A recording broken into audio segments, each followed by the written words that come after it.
Students, as you know that we are studying the methods of separation, and so far we have studied four methods. Today we will study about the next three, which are sedimentation, decantation and filtration. So let's start our topic. Students, sometimes it may not be possible to separate component of a mixture by winnowing and handpicking. For example, there may be lighter impurities like dust or soil particle in rice or pulses. They cannot be picked by hand and they do not get separated by winnowing. So, how such impurities separated from rice or pulses? Because we cannot eat them. So, students, rice or pulses are usually washed before cooking. And when you add water to these, the impurities like dust particle get separated. These impurities go away with water. Now, what will sink to the bottom of vessel? Rice or dust? Obviously, rice will be remain. The rice will remain at the bottom of vessel. And why? It's just because rice is heavier and the dust particle are lighter. So the lighter component will go away with water. The heavier one will remain at the bottom. Have you seen that the vessel is tilted to pour out the dirty water? You must have. You know that your parents or somebody who's washing either rice or pulses, they pour water to it and they clean the rice. Okay, then they tilt the vessel and throw away the water at the top, while your pulses or your rice remain at the bottom. So, students, when the heavier component in a mixture settles after water is added to it, this process is known as sedimentation. Okay. Now, when the water along with the dust or other lighter impurities is removed, this process is called decantation. So, here in this picture, you can see that we have taken a mixture of soil and water. We know that they doesn't mix well with each other. What will happen after some time? The soil will settle down at the bottom while your water will be at the top. So this process is your sedimentation. Now, with the with a slight tilting of this beaker, this container, you can separate the water from the top and the soil will remain at the bottom. So you are doing the process of decantation. Now students, the same principle is used for separating a mixture of two liquids that do not mix well with each other. Let me give you one example.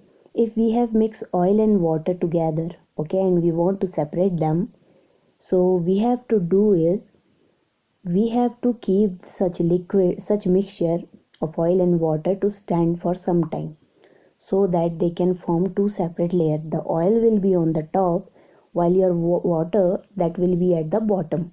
So after that, by tilting it using decantation, we can separate the oil from the top. Let us again consider a mixture of solid and liquid. After preparing tea, what do you do to remove the tea leaves? Students, usually we use a strainer to remove tea leaves. You can try decantation. It helps a little.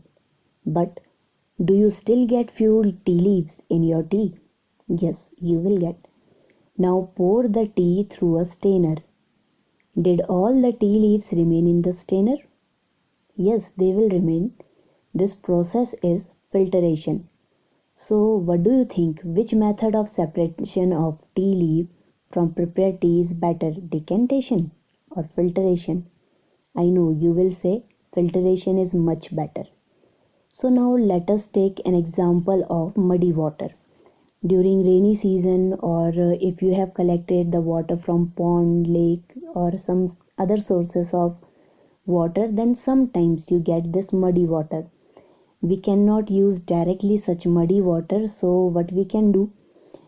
We can do decantation, okay?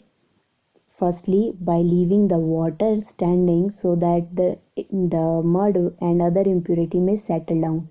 So firstly, the process sedimentation, then decantation can be done. But what if we want to separate it using filtration? Can we use the same stainer? Obviously not, because through the holes of that stainer the dust particle will pass away and you will not be able to separate the muddy water and the mud portion and water. So what we can do is we can use a filter paper to separate such impurity from water. Now, a filter paper is one such fine paper which is having many microscopic holes in it and which doesn't allow impurities like your mud to pass through it. Okay, so a filter paper is folded in a form of cone and then fitted to a funnel. As you can see in the picture, this filter paper has been folded to form a cone and then we have placed it in a funnel, and now we are pouring the impure mixture. Now what will happen? The water will pass through it and it will be collected in the beaker, but the mud that will remain in your funnel. So this was the process. Now students, fruits and vegetable juices are usually filtered before drinking just to separate the seeds and solid particles of pulp. The method of filtration is also used in the process of preparing cottage cheese, which you better known as paneer, in our homes. You might have seen that for making paneer, a few drops of lemon juice are added to milk as it boils. This gave a mixture of particle of solid paneer and liquid. So what we do? The paneer is separated by filtering the mixture through a fine cloth or a strainer. So this is an example of your filtration method. So today we studied the three separation techniques, which were your sedimentation, then decantation and filtration. That's all students. Keep learning and keep asking.